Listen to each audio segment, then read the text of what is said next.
Okay, let's pray. Father God, we praise you and thank you always for just the opportunity to meet together on this midweek night.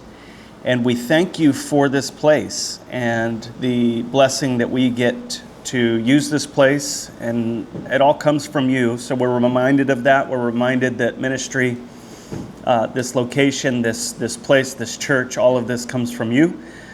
So we just thank you for that. And help us tonight as we navigate some rather sensitive and somewhat intense and I would say intellectually intimidating things tonight. So just help us by your Spirit, guide us, lead us, and give us wisdom, we ask in your name. Amen. Oscar-winning director Steven Spielberg has made his 34th feature film, Disclosure Day. It opens on Friday, and he talked about it with Ben Mankiewicz for CBS Sunday Morning. Disclosure Day explores what would happen if all the evidence about UFOs and alien life was released to the entire world, and it proved we are not alone. Here's part of their conversation that didn't air on Sunday morning. Think about this. When the great unknown is actually known by some, but not known by all of us, it's that inequity that got me to write the story for Disclosure Day.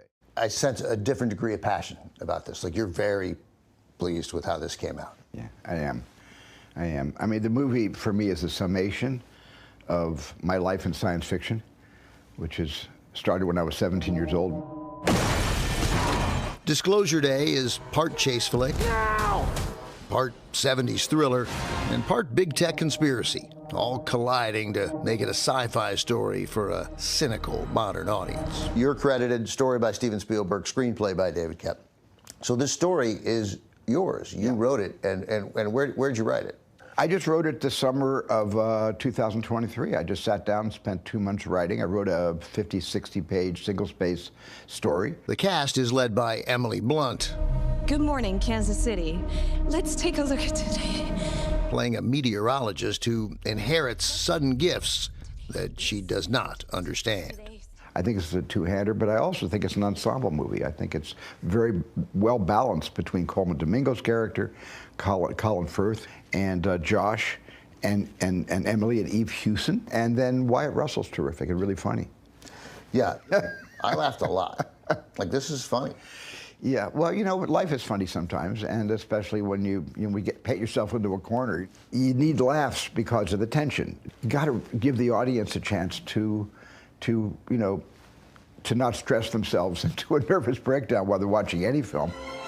Spielberg calls Disclosure Day a bookend to his 1977 blockbuster, Close Encounters of the Third Kind.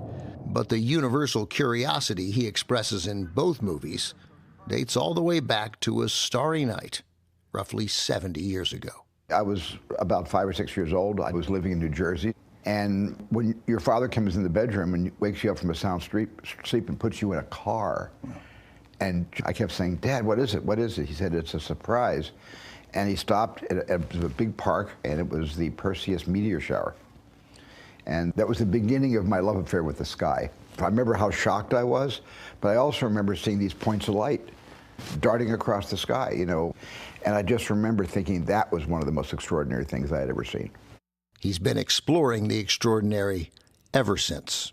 Do you think that there are aliens here? And do you think they might still be here? Based on the circumstantial evidence of everything that I've gathered throughout my whole life and all the testimonies in Congress that I've heard, I absolutely think that they have been here and they are here.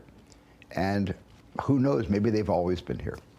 Have you ever had any sort of paranormal event in your life? Nothing? Isn't that terrible? Yeah. I deserve that. You I deserve a sighting. Man, I need a sighting. I'm an ambassador for these guys, and they haven't shown themselves to me. I don't get that. Yeah, that's a great point. Well, they're listening now, so maybe they'll. I hope so. Welcome to the Prophecy Watchers program. We have a great program for you today, discussing UFOs, aliens, and a coming mass abduction. Stay tuned. Well, Billy, welcome. Awesome. Mondo, thanks for having me. So you have a new DVD series and a book that is, again, super appropriate. Yeah. UFOs, aliens, and the coming mass abduction. And it's interesting for our audience. Some of them might not really go, why are we talking about UFOs and aliens? I mean, really, is that where the prophecy world is going? Mm-hmm. But if you will, right out here to the gate, for the Christian that's sitting there that is, they don't really know. Maybe they've seen some things. They've watched Independence Day or other movies. Mm-hmm. Why this topic and why now? Well, because again, you mentioned it's a Bible prophecy related issue. You're like, well, really how? Well, number one, I'm convinced the big one is that these guys are going to become the ultimate excuse to explain away the rapture of the church. What's that? That's a Bible prophecy related aspect. But it's also they abduct people and the things that they're doing with people, if in fact they're demons and some of the experimentation they're doing on people. Well, what's that? Well, that's the kind of stuff that went on the days of Noah. Well, how's that a Bible prophecy topic? Matthew 24:37, what did Jesus say? As it was in the days of Noah, so shall it be at the coming of the Son of Man. Another aspect, Jesus said in Matthew 24, he talks about the 7-year tribulation. Before he talked about the rise of wars and rumors of wars, earthquakes, famines, pestilence, etc. First thing he said out of his mouth, watch out that no one deceives you. And that's what these guys are doing, setting the planet up for a great deceit, not only explain away the rapture of the church, but they also at the same time build in another lie for those who are left behind. They get them to think it's a badge of honor. It's a great thing. You're a chosen one. That's deceit, deceit, deceit. That's exactly what Jesus said. Then supposedly they come across all the way supposedly from the universe or some star system, take your pick, right? And they promote, they says, here's information that humanity needs at this final hour. You need to, and I'm not joking, you need to submit to a one world ruler, a one world government, a one world economy, or the planet will be destroyed. What's that? That's the Antichrist kingdom. What's that? That's a Bible prophecy related issue. So that's of course why we're going to deal with this, because it has everything to do with Bible prophecy. I think this is an interesting conversation, and it certainly bears weight on current events because of everything that's going on in the White House as far as alien disclosure and what that looks like.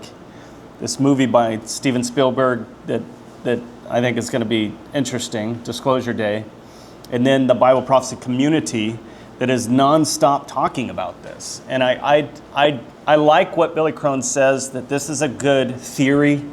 So theoretically, when you take all the information, we could say, okay, could this be used as a way to explain away the rapture of the church, future events, things like that? I think it's a great theory. I don't know, and I don't want to argue. I don't want to argue that point tonight, because that would take a long time. But what I will say is just be aware that this is an ongoing narrative. And as silly as it sounds to you or even myself, it is an ongoing narrative, and you need to understand that it is happening. It's happening within societal circles. It's happening within relational circles. You're seeing this everywhere. So you just need to be aware that this is taking place. There are people who believe at some level that Donald Trump and his cabinet is going to release some information and show us, man, these are real. I do think this, and then I'll let you comment. When it comes to the 70th week of Daniel, the time of Jacob's trouble, when it comes to the rapture of the church, Antichrist, signing of a treaty, Antichrist deception, all of this that's going to take place, there are going to be spiritually miraculous things taking place. People are going to see into the spiritual realm, I believe, like never before. We see that all through the book of Revelation. So there are going to be things happening on this earth, and I do believe a conditioning, if you will, of humanity. This would be a good way of doing it, is to continue to just condition, to make people believe it's this alien type of event that is taking place, and which then I could see somebody like Steven Spielberg sitting down with a demon who's manifesting himself and having a full-on conversation like, this is awesome. You know, I'm having a conversation with this extraterrestrial being, and as silly as you might say, well, that sounds so crazy. The Pope's going to baptize him. Yeah, that's what you could see happening. That's what he said. Steven Spielberg is set up for that, and he is ready for it. And you just need to know that that's a conversation. Any thoughts on that? Any comments? Foster. The clock's right there. An article, I didn't read it though, but the headline was like Steven Spielberg said, Just this in case movie you're will looking for shake it. Christians' beliefs. Yep. And then, Yep. not too long ago, Vice President Vance said something like aliens are demons. Like he said that out loud. Yeah. And remember, J.D. Vance comes from Catholicism, so spiritualism, signs, wonders, all those things within Catholicism is very much alive, very much real. And then Steven Spielberg is, in another interview that I watched on him, he does talk about the shaking of faith. And I believe this is something, at least to him, and based on his worldview and others that share his worldview, that this would give at least some kind of explanation to what's going on around us. So it's outside of deism, outside of theism, outside of God. So that would be an interesting study, I think, to do. But yeah, any other thoughts? UFO is at least unidentified flying objects, so you don't have to understand that UFO that can be true, because it means alien technology, just plugging some government stuff. Right. Like third party company doing something. I was in where was it? Tonopah, Nevada, in the Army when I was in Ranger Battalion, and we went down to area. It was 40 something. Yeah, Edwards. Edwards. Yeah, I went down to area 40 something is the number we were at. The big warehouse. Well, at night we were staying in this massive warehouse, and there was several hundred, soldiers inside of this thing. And at one point they said, hey, doors are shutting, we're locked down, nobody goes outside. And we, of course, the room full of Ranger Battalion dudes like, what's going on? Well, they're testing equipment. So they're out there testing different things, different technology, and it's top secret stuff. And it was above our clearance. We had a secret clearance, but it was above our clearance. So we could not be out there. So there are things that, society doesn't know about that are happening as far as technologies, and I think seeing those things could be a reason why people say they see UFOs. But I don't believe there are aliens. I believe this is demonic, and I believe this is a conditioning so that people will further accept the demonic reality. And I think that will become more and more known throughout time. So, any other comments on this one part? There's three things for aliens. They're either a complete lie, they're demons, or if time travel's possible. I can't hear him completely. They're either a complete lie, a demons, or time travel shenanigans, if that's possible. And I would say it's a mix of deception and demonic. Yeah. Susie? So, did Marvel Mark cover back in the 1900s have that big scenario about these people are going to be taking off the planet? And Yes. yeah. Billy Crone, if you actually get into what he is writing, because I've not been so intrigued by his take on things. I'm just not into the completely sensational aspect of stuff. But listening to an interview further of his, he said this isn't completely sensational on his part. He grew up in the occult, and he said he reads from from different writers within the occult that this is the narrative. When he says it'll be a way to explain a mass disappearance of people, and then the people remaining are the chosen ones, and you need to form a one world government and follow this one world leader and do all of these things. He says those things are actually written in occultist paraphernalia. So he said, I'm not making this up, is what he says. He says, I'm just reading what they're writing. So, Yeah, I've read her stuff. and yeah, I think that's interesting. Yeah, she says that the people that left, don't worry about them, they're fine. They're going to just get Yeah. cleaned up, get their thinking right, and Right. they're going to be sent back to this perfect utopia. Yeah. Well, let's transition, if we can. I want to talk about Peter Thiel, Palintir, Revelation 13. I want you to watch this video, and then after this video, which will set it up, it's about 8 minutes, and then Jimmy's going to take the rest of the time and try to get us through some of this information, which is very, very heavy. So some people believe that everything that's happening in the world right now was actually predicted thousands of years ago. There's a passage in the Bible written almost 2,000 years ago, Revelation 13, verse 17. It says, "A mark will be required, placed on your right hand or your forehead, and without that mark, you cannot buy and you cannot sell." This is called the mark of the beast.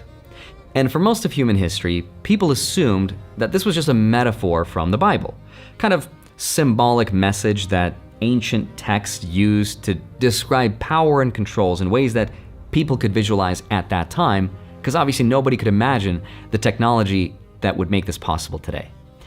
But if you're paying attention to the world and everything that's going on today, it almost seems like everything we're watching is part of some manufactured crisis, a transition in human history with a new opportunity to centralize power.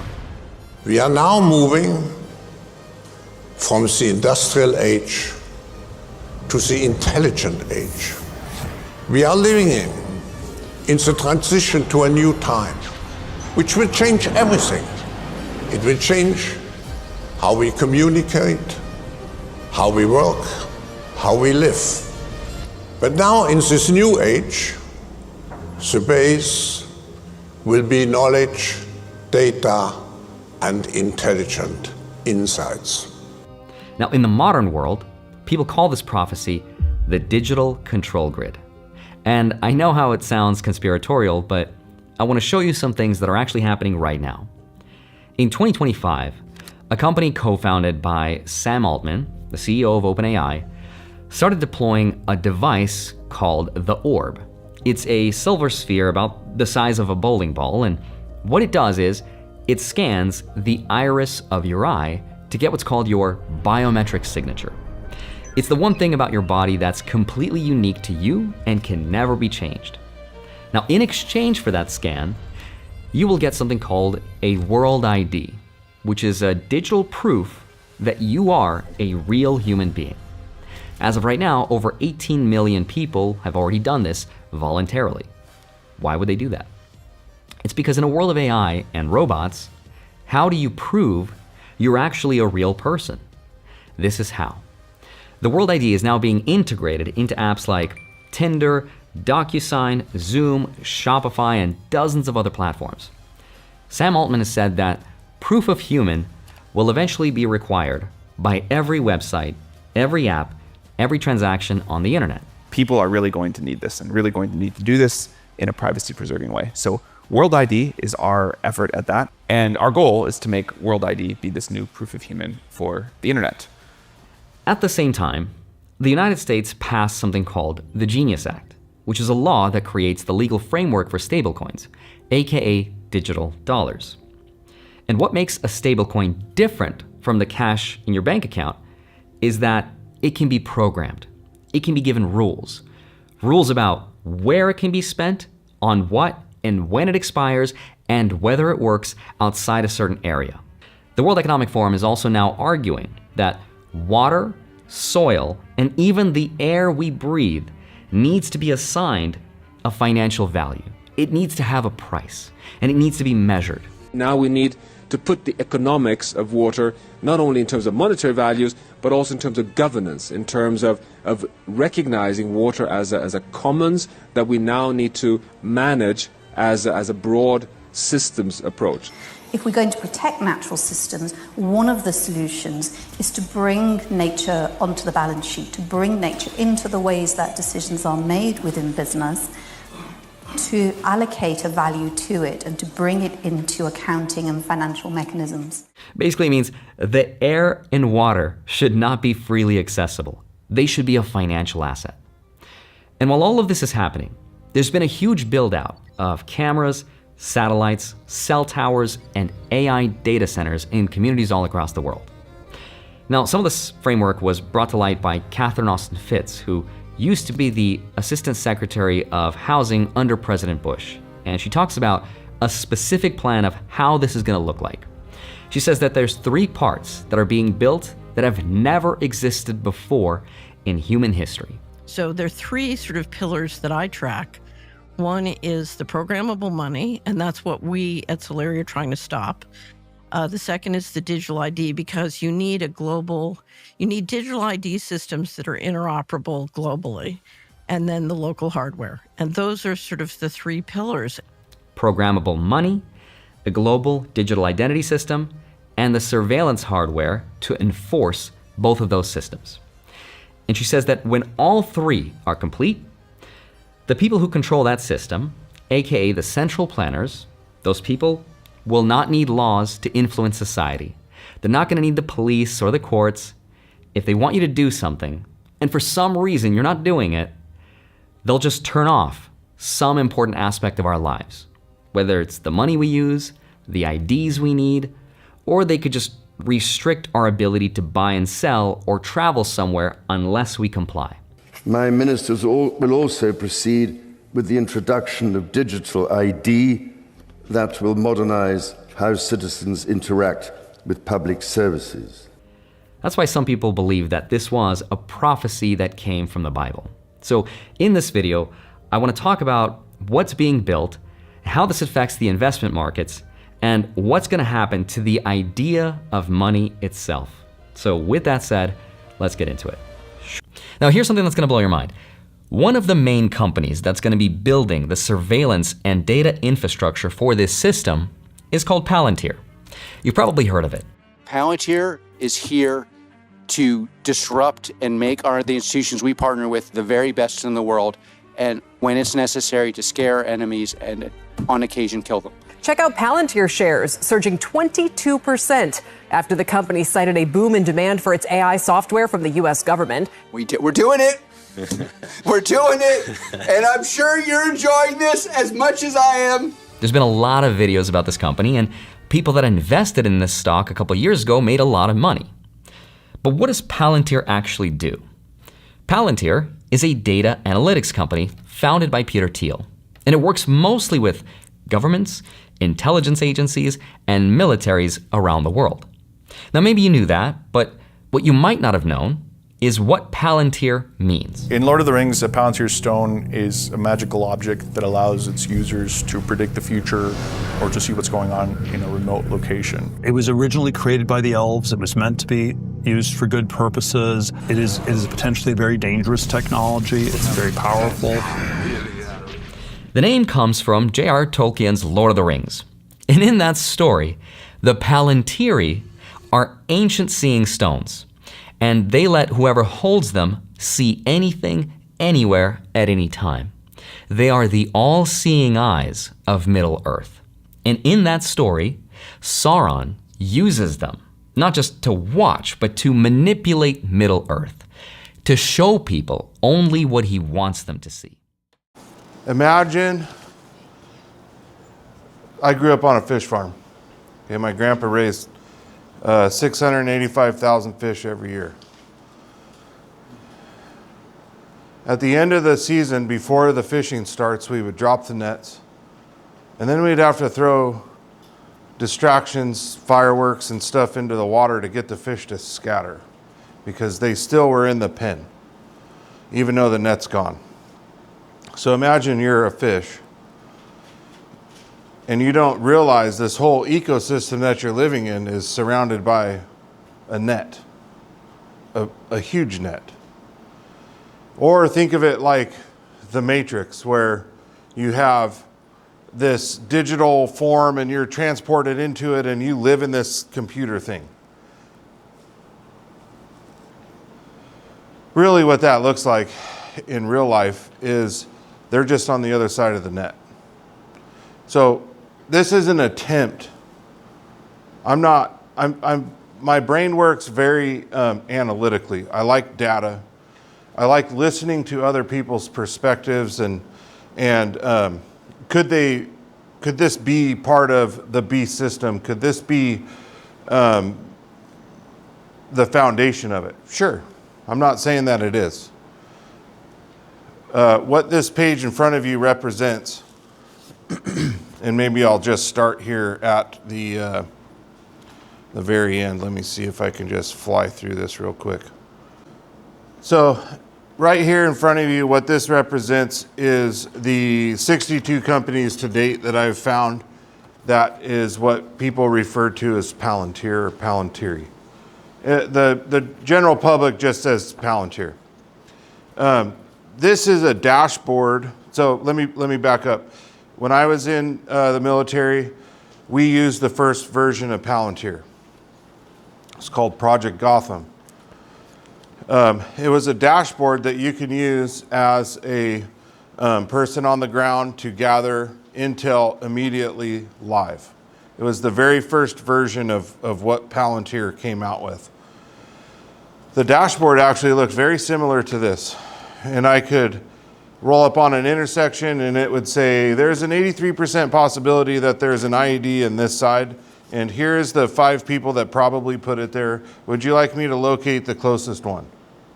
And I could click on that name and it would have credit cards, payment, iris scans. That's why when the U.S. went into the Middle East, one of the first things we did was if you wanted a SIM chip for your cell phone, you had to submit biometrics. So this is how they're doing it. And it started combining drone footage and everything else all into one nice piece of intelligence. What you didn't realize is the web that was built around this whole thing and where it was started at. So that's what this is an attempt to do today, is to just kind of show you who are the people that built this system, what does the parent company look like, but here is a really high level view. Now on my dashboard, on my computer, I can click on any of these boxes and it pulls up about 1,500 documents per, 15 to 2,500 documents per box. Here's a really important thing for me. All information is from public sources. Okay, so it is posted somewhere online. It was posted in a financial report or across the world in news or business, stock market holdings, shareholdings, all the meetings that these guys have to have. So all of this information is already out there. My brain just likes to kind of put it in order because it's just so fascinating to me. So you already heard the video. Let's talk about the purpose. I've always looked at Matthew 10:16 that says, look, I'm sending you out like sheep among wolves. Therefore, be as shrewd or as smart as serpent and as innocent as doves. And I really feel like my brain works in this way. To be as innocent as a dove, I actually have to be smart enough like a serpent, so that when that danger is coming or I'm starting to interact with that system, I already know about it and I can step to the side if possible, and that allows me to act like a dove. It's not catching me off guard. I'm not reacting to the things. We all know it's coming. So we're probably not even going to get to all this tonight.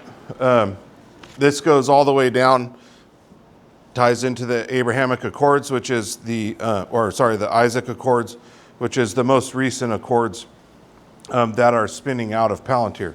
Oh, did you know that the Abrahamic Accords were born in Palintir? Weird. Okay, so who is Peter Thiel? What is Palintir? Palintir's use in the battle space. Palintir inside our government. You guys saw this happen live in front of you and everybody clapped for it. when Doge went into the White House and started doing everything, you know what they were doing? They were installing Palintir's, they call it middleware, so software middleware, into the IRS, DHS, everything. That's literally what they were doing. Their partner networks, where it's being deployed now.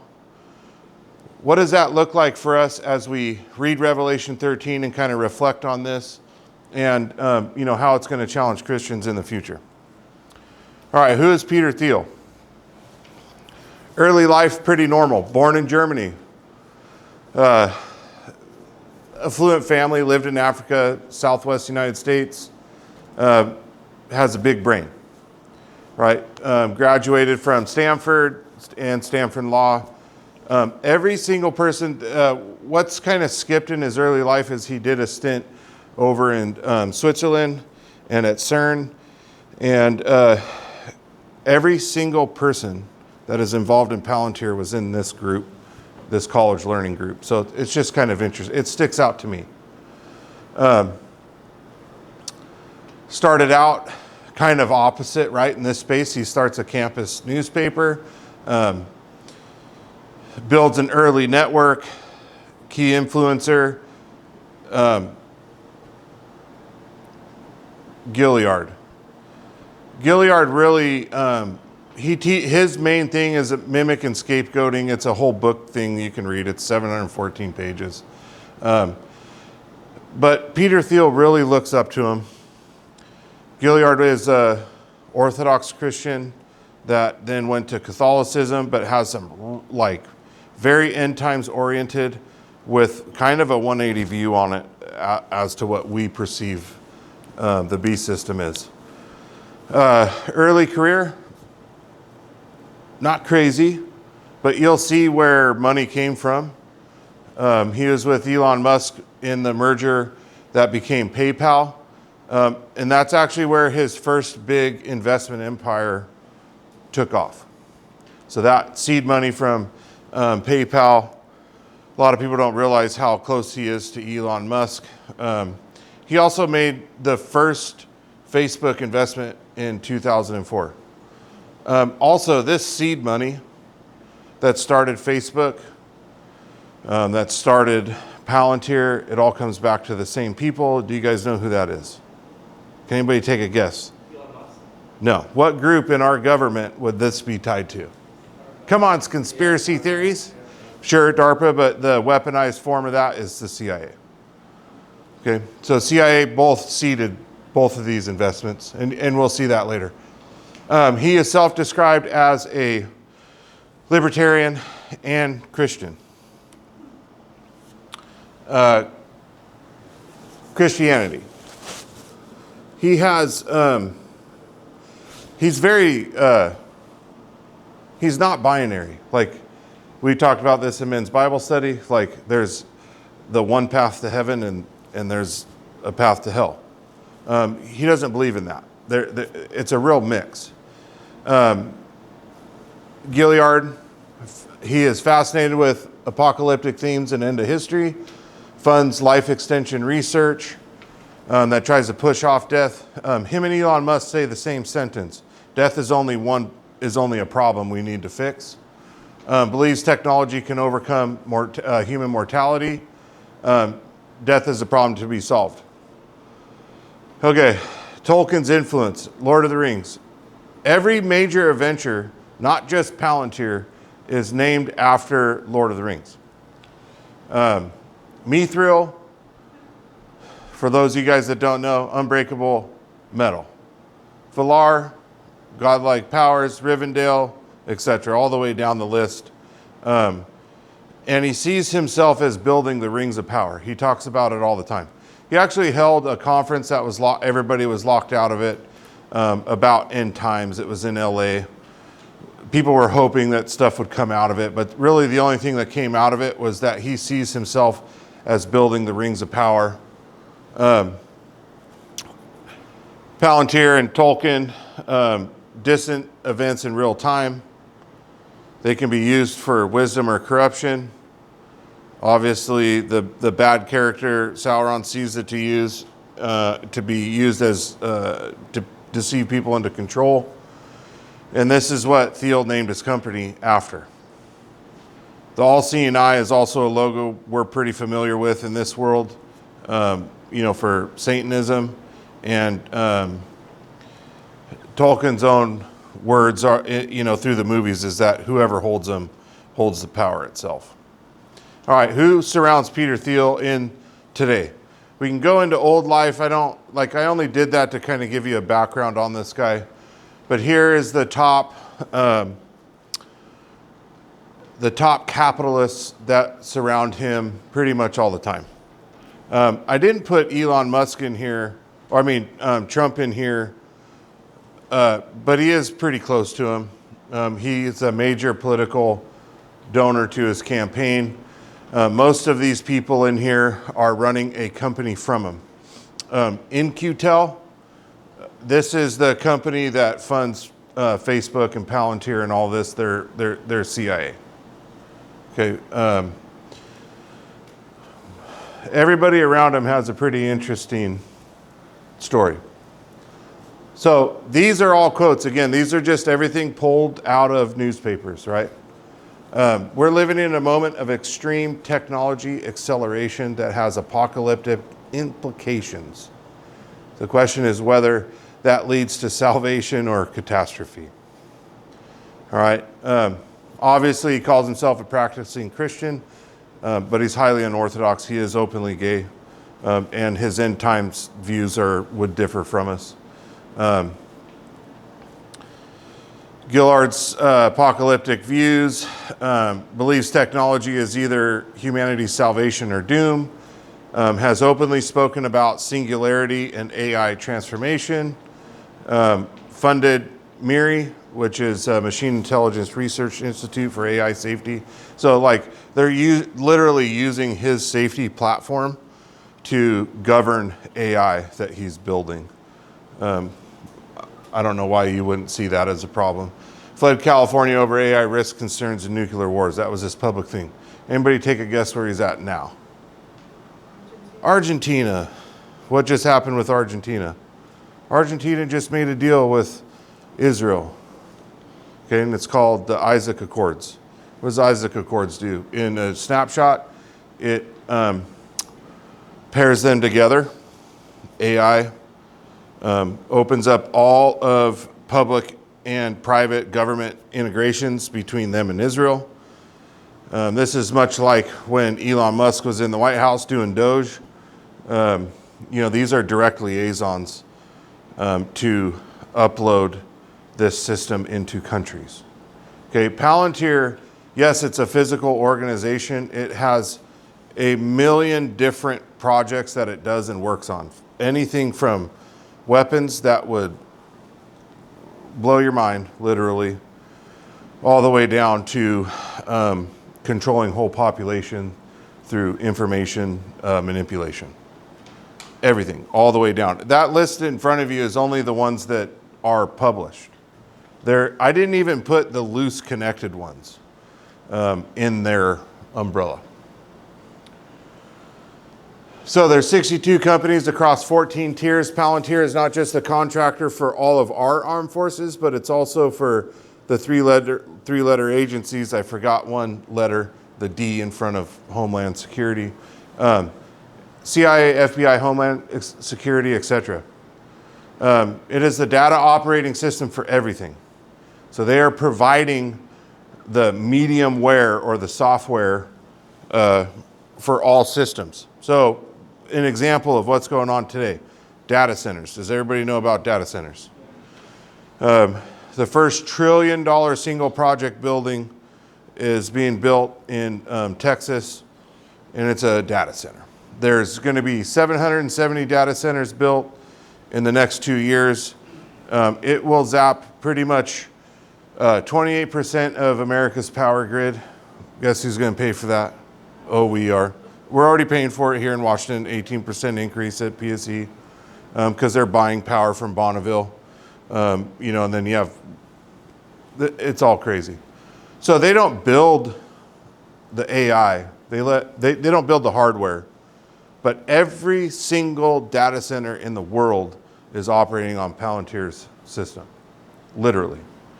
government and outside of government. They have commercial entities, they have financial entities, they have human resource entities, they have every tentacle is out there. And here's what they do. They do readiness for the military, but every targeting decision, every logistics movement, every intelligent fusion now runs through Palintir's platform. For instance, the Army tried to separate from Palintir in just last year. We're in 2024. Or what are we in, 2025? 26, yeah, so it's 2025. Sorry, I got mixed up. It just happened. They try to separate. Peter Thiel personally sues the Army, and they win. And they can never be outrooted from the Army anymore, or any armed services, or any government, period. It's done. Billion-dollar enterprise. They have a market share cap, which is kind of non-existent, and it's $325 billion. So it gives you an idea. Seed investor, most important thing. Here, all these people have key roles throughout different companies. Typically how it works, you're a buddy, you work for Palintir, they spin you up into a project. Now you don't work for Palintir, you work for Gotham Project or Mayhem or whatever sub-company that you work in. Foundry. These are the three main things that they do. Gotham is typically all government. Foundry is typically all commercial. Apollo API is more space deployment and aerospace industries. But the most important thing, like I said before, In-Q-Tel is literally their seed investor. They're essentially, you come out of DARPA with the CIA, and that's what you get. So here's what Palintir looks like in the weapon space. They call it God's eye view. God's eye view. We fly drones everywhere all the time. Satellite, low orbit satellites, like when we watched Elon Musk and SpaceX shoot the satellite trains, they are specifically placed in a lower orbit so they wouldn't have imagery problems, and that directly feeds everything. SIGINT is just a fancy word for signal intelligence. That's everything digital. HUMIT, that is what I used to do. That is an operator on the ground that snatches somebody and you interrogate them and you feed that into the system, right? So it's capturing it at all layers. Automatically links a vehicle spotted today to a pattern 3 days ago. It's all done by AI. It's insane what they can do now. Gives commanders a single interface for an entire theater of war. Right now, did you guys just hear the other day the helicopter that was shot down in Iran? Do you know what rescued him? Yeah, unmanned drone. No one there. Like, climb on the boat, let's go. Yeah, I don't know, who knows? Right, yeah, I mean well, here's the thing. That conflict is being ran by Palintir. It's being ran by AI. What you're seeing and playing out in the news is not actually what's happening at all. It's not. We're in an indirect war with China, right? So we've marched through the world and we've started cutting off fuel supplies and other valuable resources against who? Two countries mainly, Russia and China. Okay, this is just a step in that direction, in my opinion. You can argue with me about that if you want. Predictive targeting, this is the biggest piece of the puzzle. This is where AI shines. By the way, Obama killed more people with drones than any sitting president combined to date using this system. Here's an idea of some contracts they have. $10 billion US contract with the Army. Battle systems platform. As an operator, I wear a 10-pack on my chest, and it's linked to antennas, and everybody knows where everybody is on the battle site and where everybody is moving around them, period. Data fabrics called Advantage, NATO, UK, Australian Defense, they're all linked into it. What's happening right now and most people can't explain it, is the Ukraine deployment. From day one, Palintir has been active on all fronts. They're literally, so how many of you guys here use AI at work or have done ChatGPT and asked it questions? When you do that, you are training your AI. So like I train AI agents at work to act like general managers and COOs and dispatchers and CSRs. And I have them as like superpowers to me to allow me to look at data and pull it apart.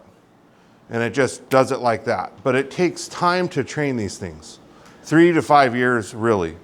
What is happening right now and why they need Ukraine to keep going is they are power testing real AI in real time. So all these guys that are flying drones, they're writing the map that AI needs to fly drone. Okay, unmanned is here. It's been here for a while.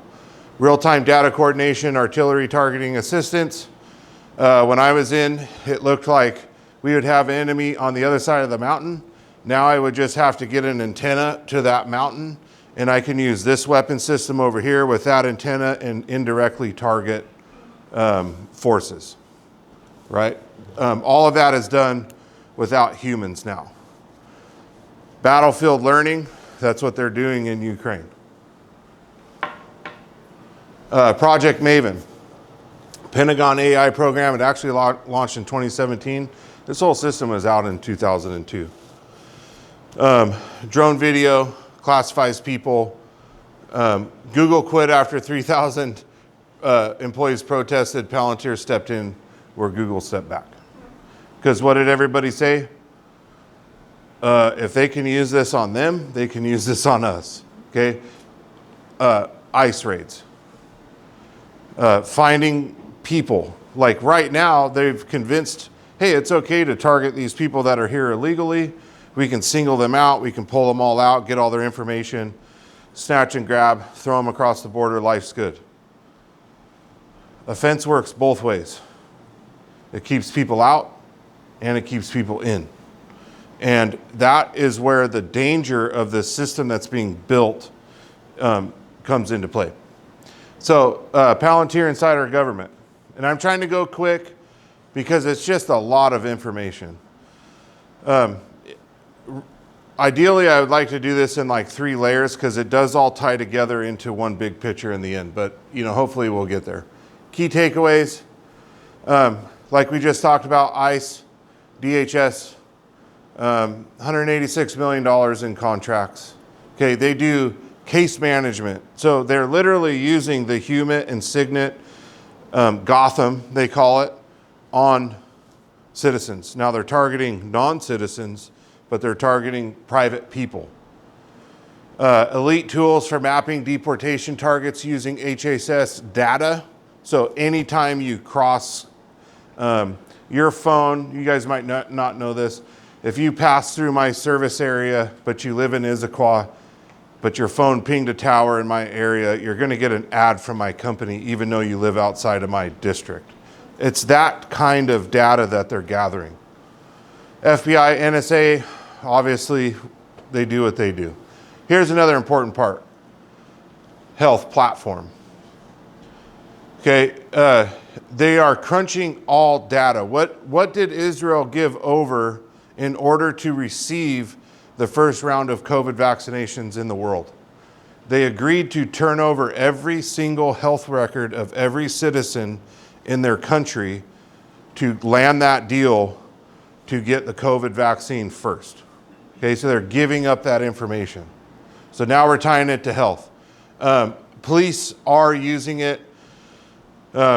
Camera systems, unmanned drones, now DJI, which, the US isn't really using them, but just to give you an example, you put a platform box on the roof, you never touch the drone.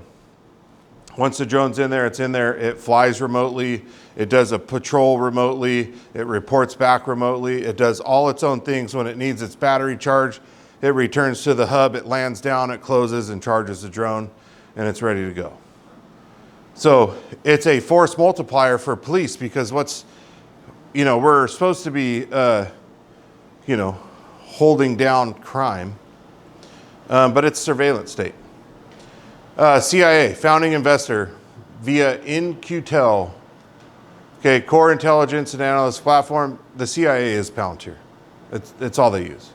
U.S. Army, same thing. UK, they're using it across NATO forces pretty much blanketly. You plug into it, they own all your information. Same in hospitals. This does tie into what they're doing with the Isaac Accords. Partner network, it's a really big deal. Middleware is a new terminology, but every data center built, period, in the entire world is using Palintir's middleware and software program. Every single one. So you got to ask yourself, why do you need to build, all of a sudden, why do we need to build, like we're going through the Industrial Revolution, as Carl Schwab said. What does that look like physically in our world? It looks like data centers. And they're being built, Texas, you have all these stories popping up on social media where they're forcibly taking people's land to build these data centers and all this stuff. Cutting people's land in half, kind of like the railroad did when it came through town. Or when they start building freeways and byways and highways, and they're cutting people's property off. They are sanctioning off these things and building them as fast as humanly possible. If it's a good time to be an electrician, if you want to travel, I don't. For instance, they'll pay an electrician $230,000 a year plus $167 a day in per diem to go to Iowa and work on this data center for 8 months because it's on a fast track, or they call it a lightning track. So it's real money. Anduril, Clearview, Microsoft Azure, and this is a big one. Digital ID, you talked about Sam Altman and his orb. I would love to show you what blockchain is. But blockchain is a perfect ledger. To be on the ledger of blockchain, you need one thing, Microsoft's Ion Digital Identity Platform. Okay, Ion is what he was talking about. It's proof of human. How many of you guys have ClearPass, Clearview at the airport? You all. Okay, Clearview, what do? You stick your head in the camera and it scans your iris. Okay, the danger with that is once it's stolen, it's stolen. You gonna change your eyeball out? Not gonna happen. I can't remember those shows, the old, what's the show where the guy's gotta get his different eyeballs to get through the, yeah, there, go ahead.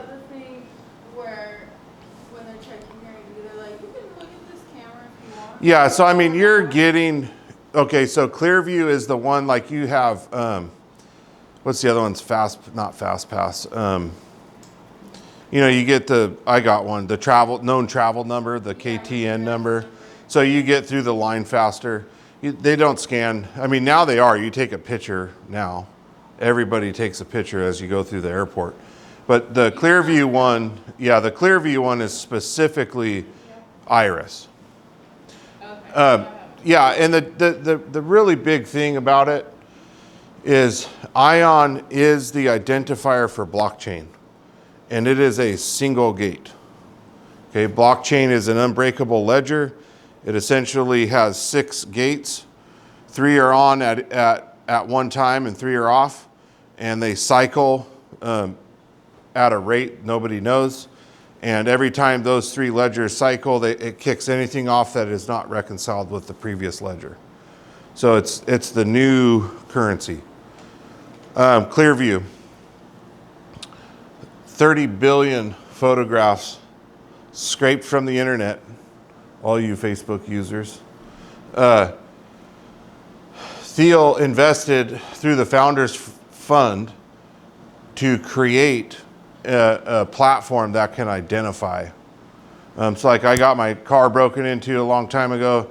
Like I had video of them on camera at home, and I had video of them at Walmart using my cards, like high quality picture. Never found the guy. Okay, with Clearview AI, it's as good as done. Scale AI, it's training data for AI military models. These are kind of like compartments. Again, you'll notice it's very young people. He's the youngest self-made billionaire that started out with seed money from CIA. OpenAI Stargate, this is OpenAI and Stargate is the largest infrastructure. It's, you know, they seeded it with $500 billion, but it's going to go over $1 trillion. It'll be the largest single infrastructure that the US does to date. And then Shield AI, that's kind of, just think about air. Think about Tony Stark. If I created the suits that went around the world, we wouldn't have dealt with this problem. It's everything in the air for your safety. Where it's being deployed right now. These are just the top sectors of what is happening. There's a really big movement as of March. It's called The Guardian, and they are installing AI into everything.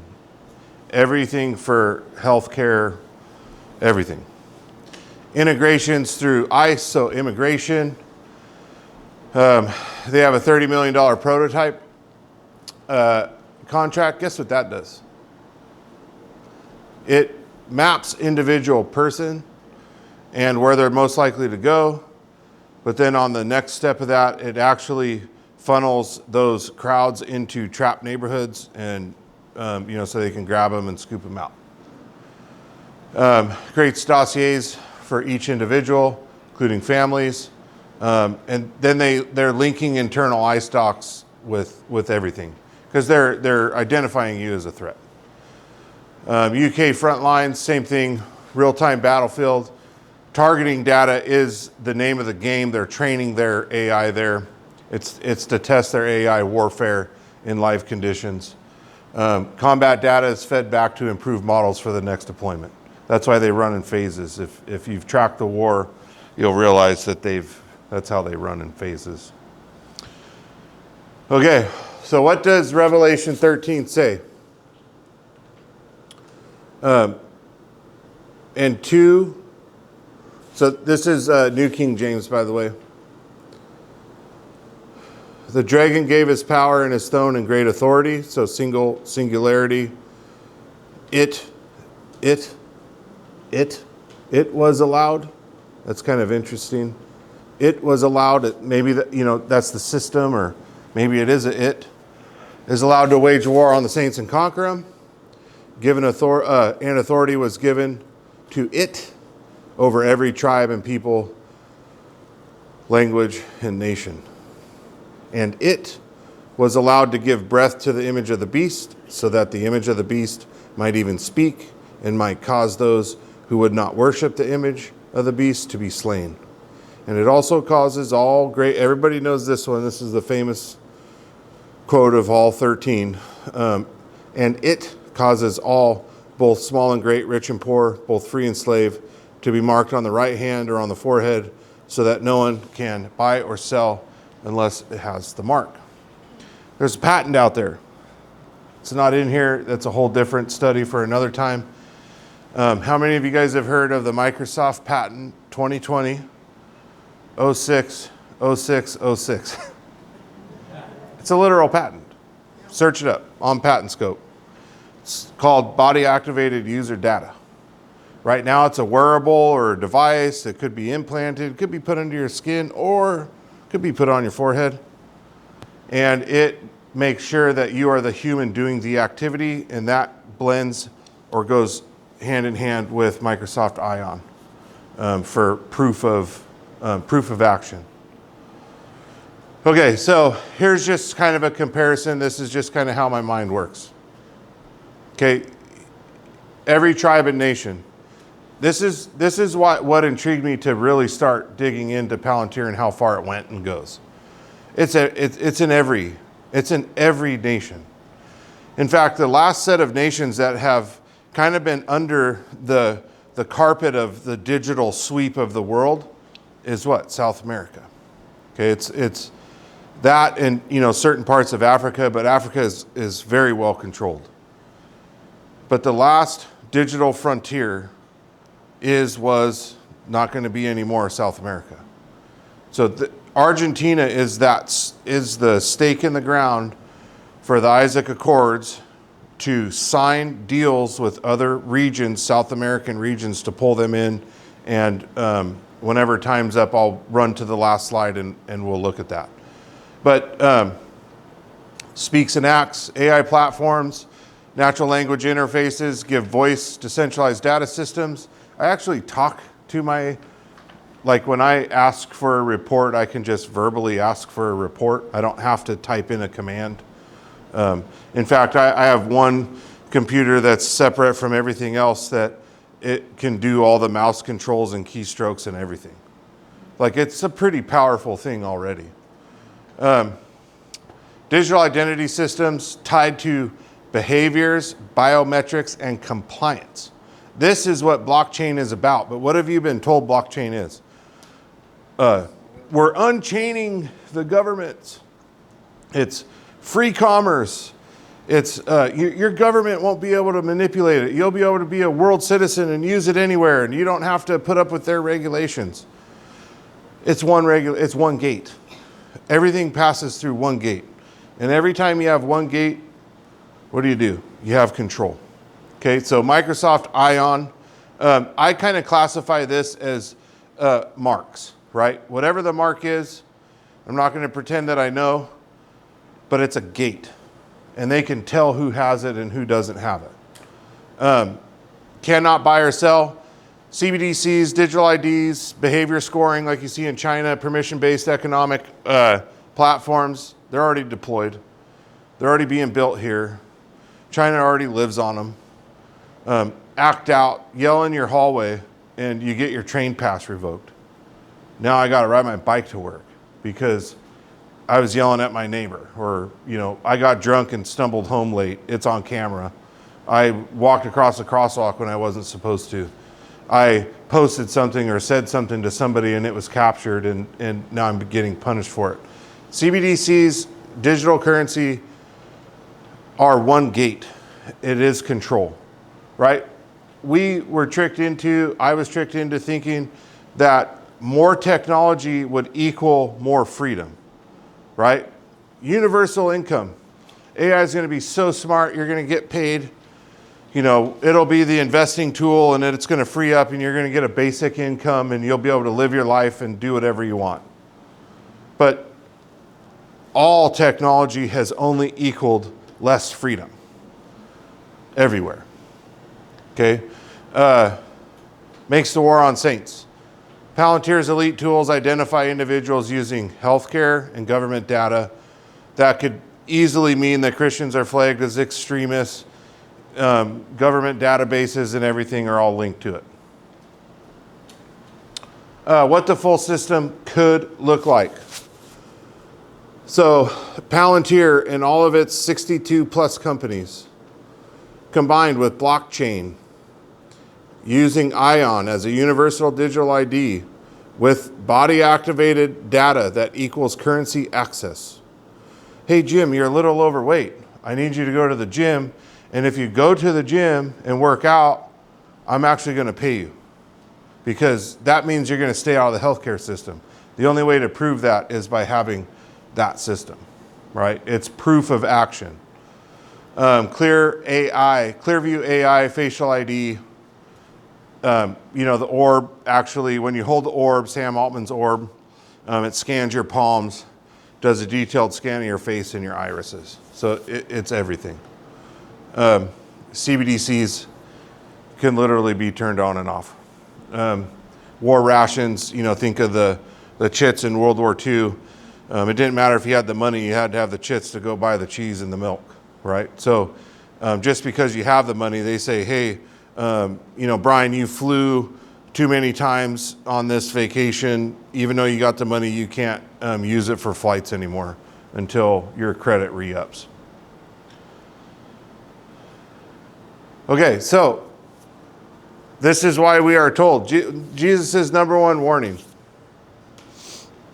Do not be deceived. Do not be deceived. Do not be deceived. Do not be deceived. Watch. This is why we watch. Okay? This doesn't produce anxiety for me. And I'm sorry if this is producing anxiety for you. That's not the intention. We already know that this system is coming at some time, and nobody knows that timeline. We could look at this, and in 20 years, I can go, man, I was way off the mark, literally. Okay?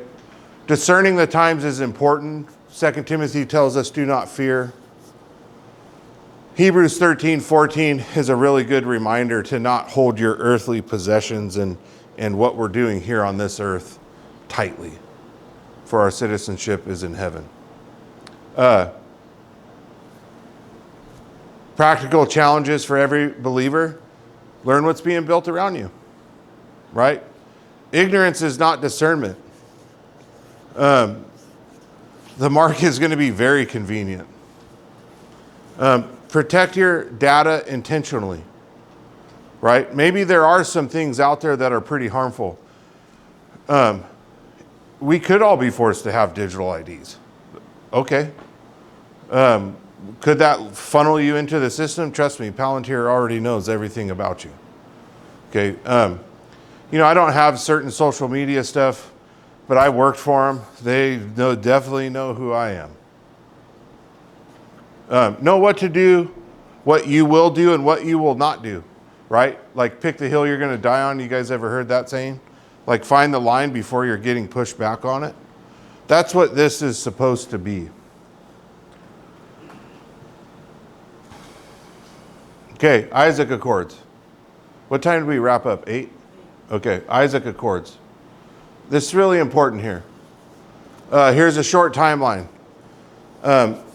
First announced by Rabbi Wahamish, Argentina's ambassador to Israel.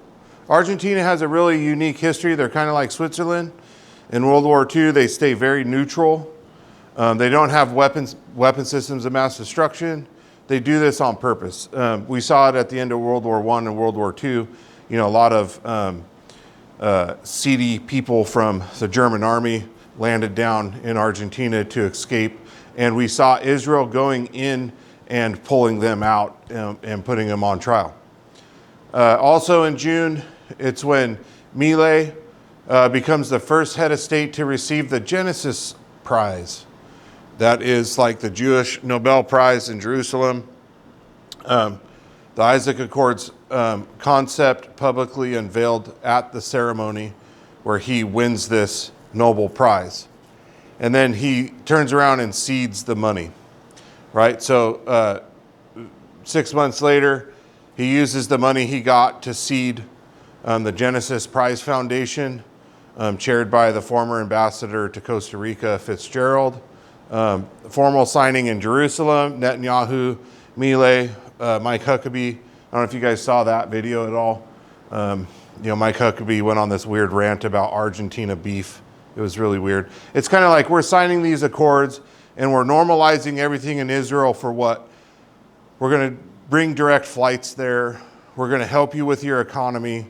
You guys helped us out by staying neutral and actually passing us some prisoners that were caught here, and we want to return the favor. And the goal is to provide a hub for all the countries around them to then put embassies in Israel and start relationships with Israel. So it's happening. Behind the scenes, what the accords actually contain. And wouldn't this be funny? Who's before Isaac? Abraham. Who's after Isaac? Jacob. So wouldn't it be funny if the covenant that was confirmed was called the Jacob Accord?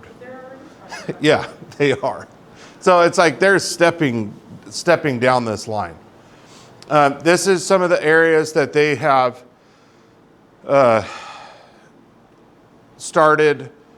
These are the areas they don't really talk about. The security and counterterrorism. Okay, it's coordinated action. It involves Iran and terrorists.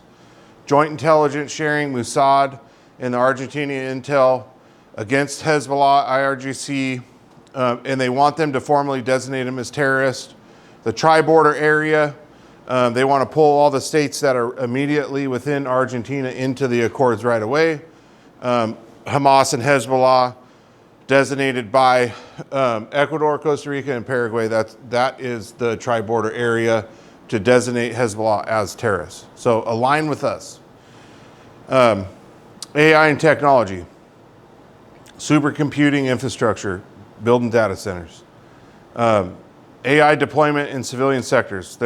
Sam Altman moved his whole family down to Argentina for this very reason.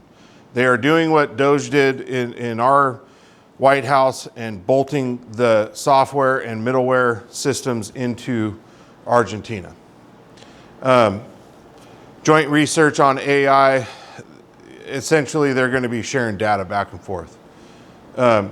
Israeli in the economic space, which pretty much this is everything that they talk about, tariff reductions, money that they're putting into mining projects for lithium and copper, also helping their tourists. They're doing nonstop flights,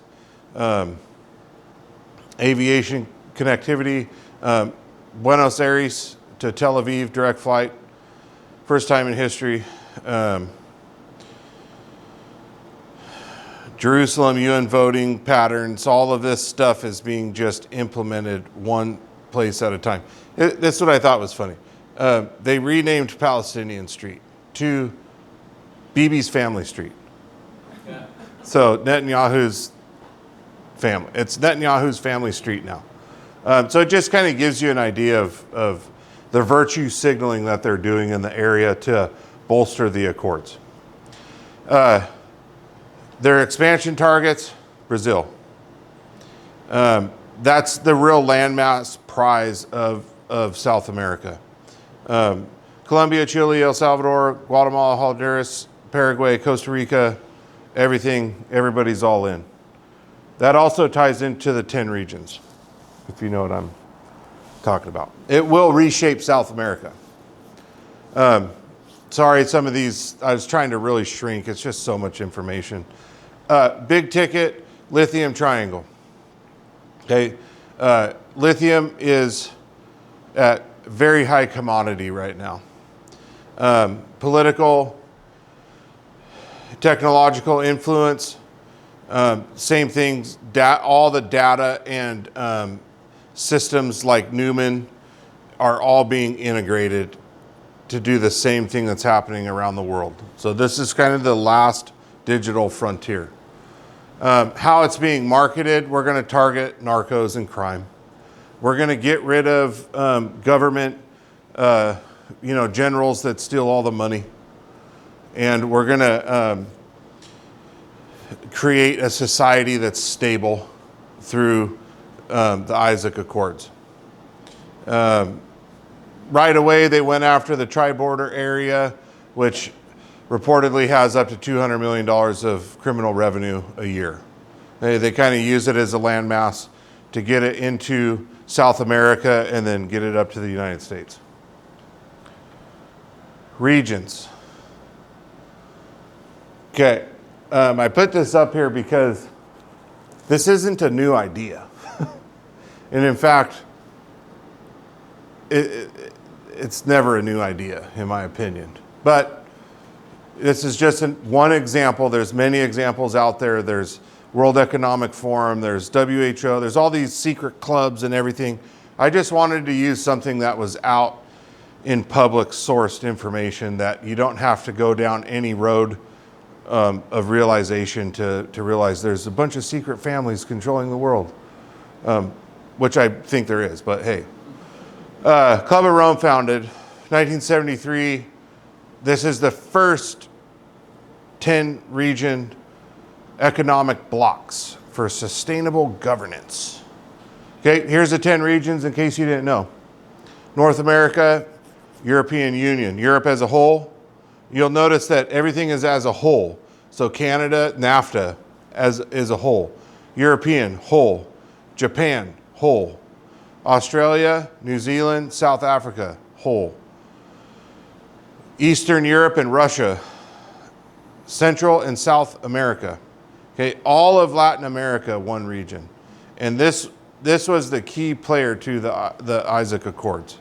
Okay, no one has been here yet. Isaac Accord or the Abraham Accords are already handling 7, 8, 9 successfully. You know, so 1, 2, 3, 4, 5, 6, 7, 8. 8 loosely, you know, we'll see it develop. So 8 of those are already in accord right now. And that's what I'm referring to as the 10 regions. Does that make sense to everybody? All right. Here it is. 10 kings in the scriptures. Daniel 7:24. As for the 10 horns, out of this kingdom 10 kings shall arise, and another shall arise after them. He shall be different from the former ones, and shall put down 3 kings. And then in Revelation 17, 10 horns that you saw are 10 kings who have not yet received royal power, but they are to receive authority as kings for 1 hour together with the beast. These are of one mind, and they will hand over their power and authority to the beast. So this is where we're, this is just the foundation. That's not all the verses on 10 kingdoms. It's just an overview. I have 5 minutes. 10 kings, not national monarchs, but regional power centers. Okay, they receive the authority for 1 hour temporarily at the end of history. They are of one mind, unified against a single agenda. They hand power over to the beast, a great single authority, because that's what Satan is about. His pride literally doesn't allow anything else to happen. Daniel saw this in 600 BC. Club of Rome proposed it for the first time in modern age. It actually was proposed well before. If you study through like the German Reich and you study back through Russian history, every single history has tried to repeat this. Where Latin America fits in. Region 6, all of Central and South America. Up until now, there hasn't been a centralized power source in that region. They've always been fractured and influenced by corrupt money. Does that make sense? Colombia is the #1 place to get kidnapped as an American. An American gets kidnapped, 2.3 Americans, I don't know how that works, but 2.3 Americans get kidnapped every hour, right? So try not to be the every day. It's just a sign of the corruption. The closer you get to the choke point, which American Special Forces work down there all the time. The closer you get to the choke point, the more corruption is there because the more money is present. Isaac Accords are systematically realigning this entire region, one at a time. They're aligning them in. Moving it from China. So right now, China and Iran have they have the Belt and Road Initiative. China has a port initiative. So they come in, they build a port. They give you the port for free. They'll even pay for the port and the property and pay you monthly for that. But you're buying all of their product, and then they're buying influence within the spheres or the orbit of that. And that's where Iran comes into this picture too. They work hand in hand with China.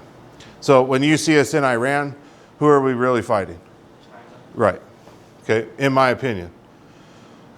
Surveillance, AI, intelligence, economic systems, all of them are being integrated just like Palintir has done in the US and has done for a super long time.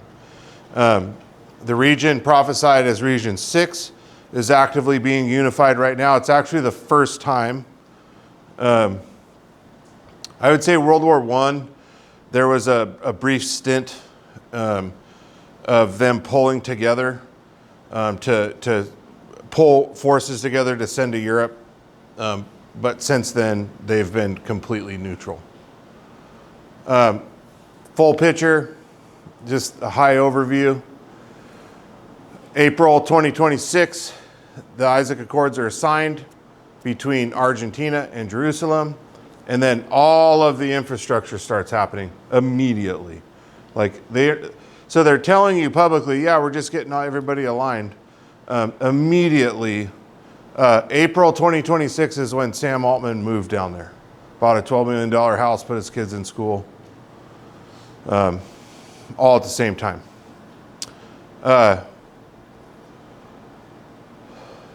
Same thing, what's not being claimed here I feel like is really important. I'm not saying that Peter Thiel is somebody. I'm not saying that Netanyahu is, or Milei, or Trump, or any single person. I'm not saying anybody, single person, is somebody, the beast, or whatever. I'm not saying that.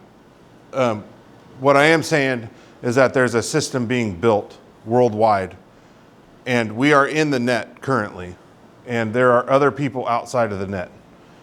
This is kind of a printout. This is a dashboard that I built to do a lot of this research.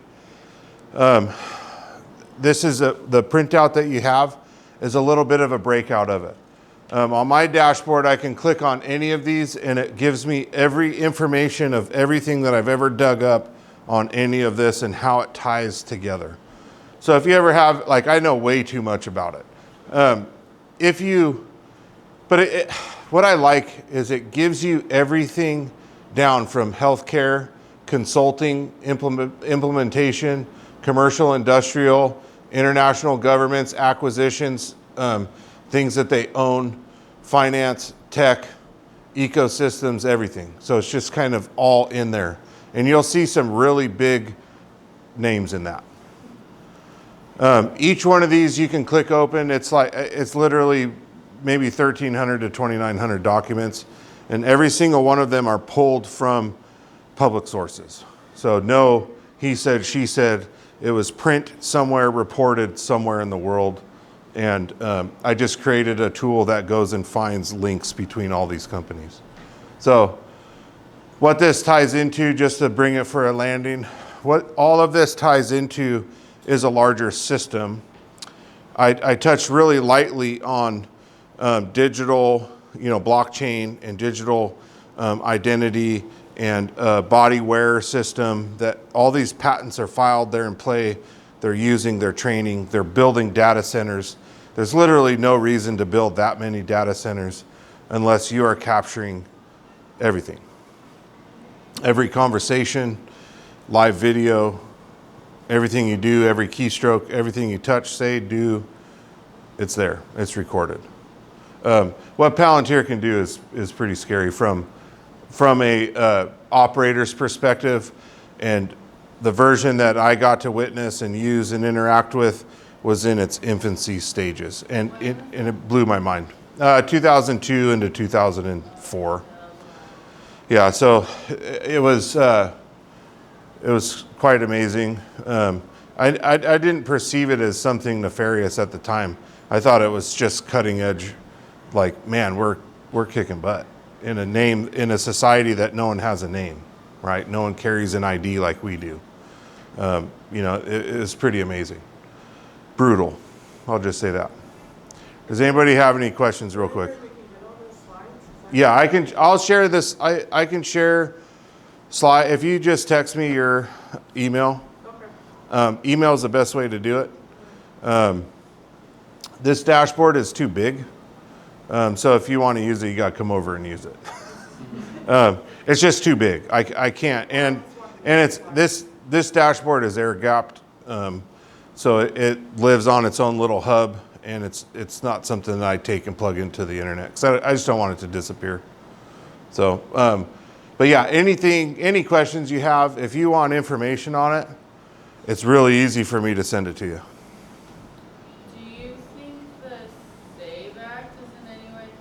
Sure. Yeah. Is there a reason why it's not? Does that have to do with that? Yeah, well, it's really weird how bills are it's kind of like a lost leader. Sometimes you propose a bill as one step to what's the actual bill that they want. Washington State's really good at that. So welcome income tax. It's a stepping stone to get where they want. Sometimes they propose a case so the court challenges it so that they can then challenge the decision that catapults them to the next bill or proposed thing. And it's all AI planned. Like, nobody plans it. It's a driven engine. So if you need the information, hit me up. That's all I got for tonight.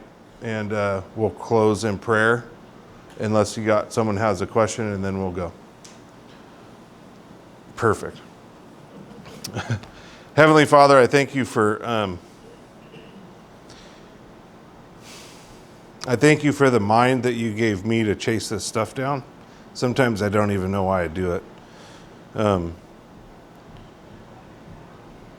But it's that watchman that you've always sent and blow your horn, and what people do with it is what people do with it. And I'm just thankful that that I found delight in looking at your word and looking at prophecy, good and bad. The thing I look most forward to is the rapture of the church. And that excites me when I see systems like this being built that give us a possibility. I don't know time and I don't know people. I just see this system, and I just thank you for giving me that opportunity to share it with somebody. Lord, please help us have a discerning heart. Help us be watchful in our daily lives, not paranoid because we know what we're doing, but wise as a serpent and harmless as a dove being a sign of peace and hope. The hope that you give us, the hope that you sent a son to redeem us, a perfect son, and that he calls us by grace. And I'm just so thankful for that fact. And I'm thankful that you give us these tools to look at some possibilities and to try to educate people. And I thank you for that, Lord. In Jesus' name we pray, amen.